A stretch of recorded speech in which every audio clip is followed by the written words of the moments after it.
buenos días y bienvenidos a una nueva edición de Panorama. Dani, cuéntanos cómo está el panorama el día de hoy. Muy buenos días, Sharon. El panorama de hoy nuevamente comienza indeciso. La noticia del día fue la mejora de los indicadores de confianza de los empresarios colombianos, tanto comerciantes como industriales, para el mes de julio, lo cual, en conjunto con el reciente anuncio de moderación de las restricciones en la principal ciudad del país, mejoraría las probabilidades de recuperación económica. El mercado entonces, el día de hoy, en temas accionarios, abre con leves retrocesos en Europa, 0.3%, pero leves avances en el Standard & Poor's 500 a través de sus futuros, 0.3% al alza también. Ayer el presidente de la Fed confirmó el cambio de enfoque de la política monetaria a lo que se conocerá como el objetivo de inflación promedio de 2%. En momentos en que se han incumplido el objetivo inflacionario por lo bajo, implica tener un sesgo expansivo mayor para alcanzar un promedio o que el promedio por lo menos suba al 2%. No hay un rango de fechas especiales para decir que el promedio está cumpliendo el objetivo, como decir el promedio del último año, 2 años, 3 meses, 6 meses o 5 años. No lo tienen. El presidente de la Reserva Federal así lo estaba descartando. Simplemente es una percepción que tengan los miembros de la Reserva Federal de que pueda haber sobrereacciones de la inflación en el corto plazo, sin que implique necesariamente que la Fed tenga que reaccionar a esos incrementos con aumentos en la tasa de interés. El mercado accionario se valorizó muy poco ayer, por lo menos en el agregado. El dólar se debilitó, el oro finalmente está subiendo y la curva de tesoro se empinó. Todos movimientos que parecen razonables ante una mayor irrigación esperada de liquidez, algo que suena un poco difícil de entender en este momento porque estamos en infinito, es como comparar infinito con un infinito más grande. Pero lo que hay que tener en cuenta es que estos movimientos razonables están todavía ambientados en medio de una campaña electoral que puede ser muy volátil, muy complicada para tomar posiciones en los mercados en los siguientes 2 meses. Recuerden que estamos a cerca de 2 meses para que tengamos las elecciones en los Estados Unidos. Por eso no hace mucho sentido en este momento alejarse de los activos refugio, como podrían ser esos tesoros de mayor plazo. El sector financiero, eso sí, con el empinamiento de la curva de rendimientos, fue el que más ganó el día de ayer con 1.5%, cuando el Standard & Poor's solo se valorizó 0.17%. El sector que perdió el día de ayer, durante la jornada de ayer, fue el sector de tecnología, con una caída del 0.5%. No quiere decir que una liquidez afecte al sector de tecnología, muy probablemente lo que estuvieron haciendo los inversionistas fue sustituyendo sus apuestas de los sectores que ya habían ganado hacia los sectores que tienen espacio de beneficiarse en recuperaciones económicas, más aún si ocurre este tema del empinamiento de la curva de rendimientos, que en teoría significa unas mayores tasas de préstamo de largo plazo o mayores tasas en los créditos que pueden otorgar los bancos si se mantuviera ese empinamiento. Nosotros seguimos siendo un poco reacios, como lo explicaremos en la sección de renta fija. En divisas, hoy el dólar pierde 0.8%, esto es mucho, frente a moneda reserva para una sola jornada, haciendo que el DXY, el índice de referencia, frente a moneda reserva, descienda a mínimos recientes de 92.2. Las monedas latinoamericanas se fortalecen con índice LASI, que calcula JP Morgan, en 42.5. Ese fortalecimiento es cercano al 1% o superior. Por lo tanto, en el arranque de hoy, el dólar está perdiendo de manera generalizada por este mayor sesgo expansivo que tendría la política monetaria de la Fed. Y aquí hay que sumarle un tema específico para el yen japonés, se fortalece más del 1%, un poco más que otras monedas reserva, debido a la salida o el anuncio de salida del primer ministro Shinzo Abe por motivos médicos. Ya durante la semana, a comienzos de la misma, había rumores de una visita del primer ministro al hospital. Bajo el mandato de Abe se implementaron las políticas económicas más expansivas, más radicales en Japón para sacarlos o alejarlos de riesgo deflacionario. Por eso el yen se estaba apreciando. Esa tarea de alejarse del riesgo deflacionario sigue siendo necesaria en la segunda mayor economía de Asia ahora. Sin embargo, creemos que la salida de Abe no implica necesariamente un cambio en estas políticas implementadas por las autoridades del país. En materias primas, el petróleo perdió algo de impulso con WTI y Brent apenas en los 43 y 45 dólares el barril. Siguen cerca de los máximos porque pues el dólar se viene debilitando y eso de alguna manera genera impulso para las cotizaciones de materias primas denominadas en dólares. Pero digamos que el paso ya de la tormenta, ahora tormenta Laura, ha generado, digamos, menores presiones ya en el mercado petrolero y puede venirse a algo de corrección adicional. El oro, el de ayer, tuvo un comportamiento muy atípico. La reacción instantánea, pues era la lógica, se fortaleció, pero luego, unas horas después, estaba cayendo de manera importante, no entendíamos la razón por la cual estaba ocurriendo esto. El día de hoy está recuperándose nuevamente, se está cotizando por encima de los 1.950 dólares la onza Troy, que suena razonable. En renta fija, la curva de tesoros se empinó 5 puntos básicos en el tramo de 10 años, 10 puntos básicos en el tramo de 30 años en las últimas 24 horas.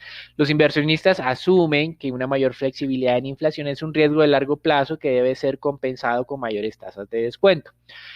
Esto sería como la estocada definitiva de nuestras críticas a las recomendaciones que vienen haciendo casi todas las casas de inversión en los Estados Unidos de empinamiento de la curva de rendimientos. Recuerden que nuestra postura primero se vio afectada la semana pasada con las minutas en las que se estaba descartando la imposición de tasas techo para la negociación de tesoros de largo plazo. Y ahora con este sesgo un poco más expansivo, esa mayor flexibilidad en términos inflacionarios, pues obviamente sería una segunda estocada. Las tasas de tesoros a 10 años han tenido en las últimas horas en las últimas 24 horas un movimiento muy volátil. Ayer había abierto al 0,68%, luego bajó al 0,65% y cambió de tendencia muy prontamente, lo mismo que le ocurrió al oro. Entonces las tasas empezaron a presionarse al alza en los Estados Unidos y esta madrugada esas mismas tasas alcanzaban el 0,78%, es decir, 10 puntos básicos entre apertura de ayer y lo que teníamos hoy muy temprano. Pero en este momento viene cediendo un poco esa presión. Estamos al 0,74 a pesar de que hace algunos minutos tuvimos conocimiento de que el PCE había aumentado. El PCE es el indicador inflacionario preferido de la Reserva Federal y había aumentado un poco más de lo que se había esperado por parte del mercado, sobre todo lo que es el PCE núcleo. Entonces, la inflación en Estados Unidos subió. La núcleo subió al 1.3%, recuerden que el objetivo es 2, así seguimos muy lejos, y la inflación total subió al 1%, es decir, estamos a la mitad del 2%. Así que esto nos sirve simplemente para hacer un llamado de atención a estas expectativas de empinamiento de la curva de rendimiento. Bajo condiciones normales, entonces es muy lógico esperar que una mayor flexibilidad inflacionaria implique la necesidad de mayores tasas de compensación, mayores tasas de rendimiento para compensar ese riesgo. Y por eso el empinamiento de la curva de rendimientos. Pero hay muchos factores que aún nos hacen pensar que no podemos ajustarnos a lo que nos dice el libro de texto, por lo menos en el corto plazo. El factor más cercano tiene que ver con las elecciones y el riesgo de que Trump, en caso de que llegue a perder, no reconozca su derrota y esto genere inestabilidad en los mercados y búsqueda de refugio. El segundo tiene que ver con que la Fed durante la última década o un poco más ha incumplido el mandato del 2% bajo implementaciones de compras de activos prácticamente infinitos. Es decir, que el hecho de que me digan que va a tener más sesgo expansivo cuando en el pasado tenía un sesgo ultra expansivo no necesariamente signifique realmente que ese riesgo se va a materializar. Así que si bien es cierto, aceptamos que nuestra crítica a las expectativas de empinamiento de la curva ha tenido 2 semanas muy difíciles. Por el momento, por un par de meses hasta que pasemos las elecciones y sepamos quién va a ser el presidente de Estados Unidos, insistimos en que no hay que ser muy ambiciosos en estos empinamientos. Para cerrar, el indicador de confianza económica en Europa mejoró en agosto a 87.7, superó las expectativas, pero aún sigue por debajo de los niveles prepandemia. Eso es todo por ahora. Recuerden, un mercado accionario algo indeciso, con valorizaciones en Estados Unidos, pérdidas en Europa, debilidad del dólar, estancamiento en cotizaciones de materias primas y presiones alcistas en las tasas de largo plazo en los tesoros, algo que todavía nosotros no creemos mucho. Eso es todo por ahora. Los dejamos con Raúl, Sharon, Daniela y Nicolás para el reporte del mercado colombiano. Gracias, Dani. Buenos días. Bueno, ayer en Colombia conocimos los datos de confianza comercial e industrial según la encuesta revelada por Fedesarrollo. En cuanto a la confianza comercial, esta volvió a terreno positivo, donde nos encontraba desde febrero de este año. Se ubicó en 7,1%, lo que representa un aumento de 10 puntos porcentuales frente al mes anterior. Este incremento explicado principalmente por una disminución en el nivel de existencias y un aumento en las expectativas de situación económica para el próximo semestre. En cuanto al índice de confianza industrial, registró un balance de menos 8,5%, esto con un incremento de 12,3 puntos porcentuales, también un incremento importante a pesar de seguirse manteniéndose en terreno negativo, explicado por el incremento en el indicador del volumen actual de pedidos y por las expectativas de producción en el próximo trimestre. Para julio, el 36,3% de las empresas presentó alguna afectación en su operación y en un 95% declararon que fue relacionada con el COVID-19. Por otra parte, los ministerios del Interior y de Minas y Energía, por medio de la resolución, fijaron ya los lineamientos sociales para el desarrollo de los pilotos sobre fracking. Esta resolución determina que los proyectos de investigación deben contar con la participación de las comunidades que viven y desarrollan actividades en las respectivas áreas de influencia de los pilotos. También señala que las comunidades tienen derecho a ir y mirar los proyectos y recibir información sobre los mismos. Además, los contratistas encargados de los proyectos deben garantizar las condiciones logísticas para el desarrollo de reuniones y encuentros con los grupos de interés, así como ofrecer un espacio físico permanente de relacionamiento social, teniendo en cuenta las condiciones geográficas y poblaciones del área de influencia del proyecto. Dado esto, a partir del próximo mes, las petroleras interesadas en avanzar en los proyectos de fracking, tras la expedición de estas reglas sociales, estamos a la espera de que salgan los lineamientos contractuales y ya las firmas entrarían en una convocatoria para definir cómo se avanzaría en el desarrollo de estas iniciativas, que según las expectativas serían en la cuenca de Cesar, Ranchería y el Valle Medio del Magdalena. Y para finalizar, en el marco de la Asamblea de la ANDI, el presidente de Tigo en Colombia dio a conocer que la llegada de las redes de comunicación 5G podría atrasarse entre 2 y 3 años. Esto dado que ya se tenía un retraso en la expansión del 4G. Ahorita en el país las 4G tienen una penetración del 43%, mientras que países como Chile llegan al 91% y Brasil al 73%, a pesar de que pues es un territorio mucho más grande. Entonces el presidente de Tigo declaró que es más importante trabajar en seguir con las 4G antes de seguir soñando, en sus palabras, con las 5G. Esto sería todo por las noticias de Colombia. Los dejo con Raúl con el informe del mercado accionario local. Gracias, Dani, por parte del mercado accionario local. El Colcap en la jornada del día de ayer mostró un descanso por segunda jornada consecutiva en medio de una toma parcialmente de utilidades teniendo en cuenta las relevantes valorizaciones de las últimas semanas. A su vez, se negociaron 103 mil millones de pesos, donde la acción más negociada fue Ecopetrol con 19 mil millones. La más valorizada fue ISA con un 2,1% y la más desvalorizada fue Corficol Ordinaria con el 2,6%. Para hoy, el índice colombiano podría ganar un poco de valor en medio de un entorno de menor aversión al riesgo internacional. Por el lado de noticias, Avianca da a conocer que reanudará operaciones a partir del 1 de septiembre con ruta desde Bogotá a destinos como Barranquilla, Bucaramanga, Cali, Cartagena, Cúcuta, Medellín, Montería, Pereira y San Andrés, y desde el 7 de septiembre reiniciará operaciones desde Bogotá a Pasto, Santa Marta, Villavicencio y desde Medellín a Cali y Cartagena. Por otra parte, con concreto informa que el IDU le adjudicó un contrato de obra pública dentro del proceso de licitación pública para la construcción de aceras y ciclorrutas de la calle 116 entre Carrera Novena hasta Autonorte y calle 116 hasta Avenida Bogotá, hasta la autopista norte y obras complementarias.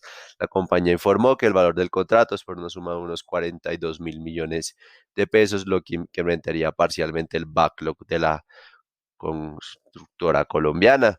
Por el lado de resultados, Grupo Aval presentó resultados negativos en línea con lo esperado, donde los resultados incorporaron un mes de operaciones de adquisición de Multibank Financial Group, que presentaron un único aumento de cerca de unos 18,6 billones de pesos de activos consolidados, lo cual es un incremento cerca del 26% año a año, lo cual es una transacción altamente relevante para el grupo.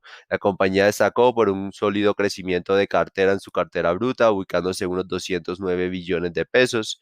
Eso significaría como tal un crecimiento del 22,6% en términos anuales y del 4,3% en términos trimestrales, especialmente por un crecimiento de la cartera hipotecaria del 32%, seguida por la cartera comercial y por último la cartera de consumo, la cual se mantuvo relativamente estable en términos trimestrales. Por último, la cartera de microcrédito presentó leves retrocesos del 4,3% trimestralmente. En Colombia, Banco de Occidente presentó el mejor desempeño con un crecimiento de todas las categorías de la cartera. Asimismo, sus ingresos por intereses mostraron un buen desempeño tanto en trimestral como anual, con crecimientos del 2% y el 6,4% respectivamente, junto con un incremento del 18% en el ingreso por inversiones ante las valorizaciones de la renta fija local. El NIM se ubicó en 5,3%, reduciéndose 56 puntos básicos en términos anuales, pero aumentando 50 puntos básicos trimestralmente gracias a la recuperación del margen neto de inversiones que volvió a terreno positivo. Por el lado de las provisiones, esas incrementan cerca del 78,9% año a año y el 57,2% trimestralmente. Lo anterior, teniendo en cuenta también que entre el 40 y el 50% de este gasto está asociado a la coyuntura actual por COVID. Además, dadas las cuarentenas y medidas de alivio de los ingresos por comisiones, se redujeron cerca de un 18% anual y trimestralmente. Así, la utilidad neta cayó un 54% año a año y 52% trimestralmente. Como tal, vemos los resultados negativos ante la coyuntura, sin embargo, se ven un poco más resilientes en lo que fue principalmente Bancolombia y un ritmo también en provisiones con un crecimiento un poco más moderado ante un crecimiento mayor en la cartera hipotecaria y comercial. Por otra parte, la acción de ISA se acerca a nuevos máximos históricos. El día de ayer tuvo relevantes valorizaciones. Destacar principalmente de ISA, que un poco de detalle en cuanto a la transacción con Hora Azul fue cerca de unos múltiplos de 14,5 veces EBITDA, es decir, es un múltiplo relativamente interesante. No fue una transacción como tal costosa. Cabe recordar que esta compañía tiene cerca de márgenes relativamente altos, cerca del 80% de margen de EBITDA, y también es bastante interesante los beneficios tributarios y de la carga tributaria que beneficiaría a ISA pasando del 29% al 22%. Consideramos que esta transacción podría agregar un poco de valor a los precios objetivos sobre la compañía. Estaría posiblemente incrementando nuestro precio objetivo entre unos 21.000 a unos 22.000 pesos, dependiendo de ver un poco más de detalle esta transacción y su desempeño. Se fue todo por el mercado accionario. Los dejo con Nico con dólar el día de hoy. Buenos días, Raúl, muchas gracias. Soy Nicolás de Francisco y vamos a hablar del dólar. En el día de ayer, el volumen transado fue de 834 millones de dólares para una tasa de cierre de 3.816 pesos con 43 centavos, donde el peso colombiano se fortaleció en 59 puntos básicos con respecto a la divisa estadounidense. El precio medio de la jornada fue de 3.820 pesos con 6 centavos. El mínimo transado fue de 3.806 y el máximo de 3.834 pesos con 7 centavos. Para el día de hoy esperamos una jornada de fortalecimiento del peso colombiano en sus arranques, gracias al mayor sesgo expansivo en la política monetaria de la Fed. Para el día de hoy esperamos que el dólar tenga soportes hacia los 3.800 pesos y 3.790 pesos y resistencias hacia los 3.830 y 3.840 pesos. Los dejo con Sharon para los temas de renta fija. Gracias, Nico. Fue una jornada de corrección para la curva tasa fija que se valorizó cerca de un básico tras retomar volúmenes promedio. De igual forma, la curva TSUR continúa ganando valor y se valorizó cerca de 2 básicos, concentradas principalmente las valorizaciones en el segmento corto. Los desde el 24 se desvalorizaron de nuevo, aunque muy levemente, solo un básico cerrando en 3.81% y ya acumulan 6 jornadas de subidas, mientras que los desde el 28 se valorizaron hasta 5.31%, que es una valorización de cerca de 0.8 puntos básicos. Por el lado de deuda corporativa se negociaron cerca de 11.000 millones de pesos a través del sistema transaccional y aproximadamente 405.000 millones por registro. Lo más transado fue de nuevo IPC del 22 y tasa fija del 21 y del 20. En el día de ayer, la emisión de bonos ordinarios AAA y SAGEN tuvo una sobredemanda de 1.3 veces, se colocaron 450.000 millones de pesos y la referencia en tasa fija 8 años cortó en 6.26%, mientras que los IPCs a 25 años tuvieron una tasa de corte de 3.90%. Gracias por escucharnos y no olvides conectarte a diario para conocer el panorama del mercado. Buen día y hasta la próxima.